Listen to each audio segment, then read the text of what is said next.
Hi, this is Christopher Kimball from Milk Street at Home. You know, over the years, the question I get asked most often is how to season and reseason a cast iron or carbon steel pan. Today, we're going to show you just how to do that. First of all, what's the difference between the two, cast iron and carbon steel? This is cast iron, of course. It's heavy. There's some newer, more lightweight pans on the market, but they're still heavy. It's great for steaks, for holding on to heat if you have something large to cook. So it's a really terrific pan. It's also indestructible. And a pan that's actually my favorite is carbon steel. These are lighter than cast iron. They also will have a nice nonstick finish if you do it right. So carbon steel or cast iron. The problem with these pans is, if you look at them under a microscope, the surface isn't smooth. You see lots of pits and craters in it. So that's why seasoning is important. If you take a neutral oil, let's say like grapeseed oil, and you apply it to the surface and heat the pan and keep rubbing it in, you do that a few times, you built up a smooth surface with that oil, which means there's a layer between the food and the metal, which means it is virtually non-stick. In fact, we're going to scramble some eggs in this pan right here in a few minutes. I'll show you how amazing it is. The problem is when you buy one of the pans, they say apply with oil, put it upside down in an oven for 350 for an hour. That doesn't work. It doesn't work because the surface gets sticky. You have to put it on top of the stove and heat it and constantly rub in that oil and apply more than one layer to it. And that way it gets into the metal. It doesn't get too thick and get sticky, which is not what you want. So let's start with the basic seasoning. If you buy a carbon steel pan that's new, it'll be light colored, not like this. You want to apply at least 6 to 8 coatings. Apply oil, heat up the pan, it starts to smoke, keep rubbing it in, let it cool, repeat. For 6 to 8 times, and then you'll have a nice surface. So let's get started.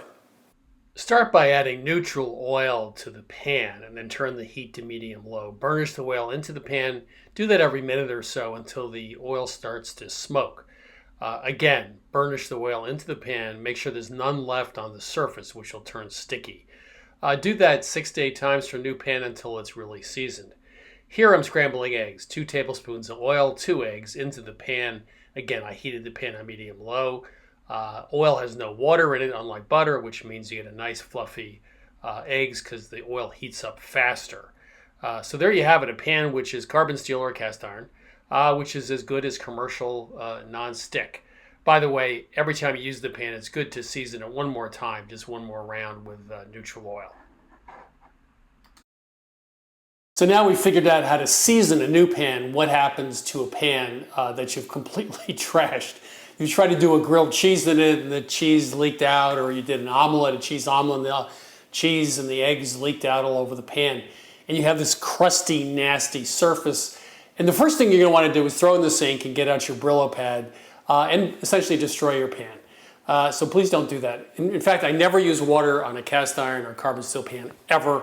No soap, no water. So what do? Well, you put some neutral oil in the pan, a little bit of kosher salt as well, more oil and salt. Heat it up, and then you can use a number of different things. You could either use paper towels, be careful to protect your hand. But for the really burned on stuff, you're going to need something a little stronger. I use a double grill brush, which I'll show you, which works if you do it very gently. There's also these sort of chainmail cast iron cleaners. They're just chain links of metal. Those also work pretty well. You have to be gentle with them, but you got to get that stuff off. Otherwise, it's not going to be non-stick. Rub that stuff out when it cools with paper towels to get rid of the salt and the oil. And the oil, by the way, seasons the pan as you clean it.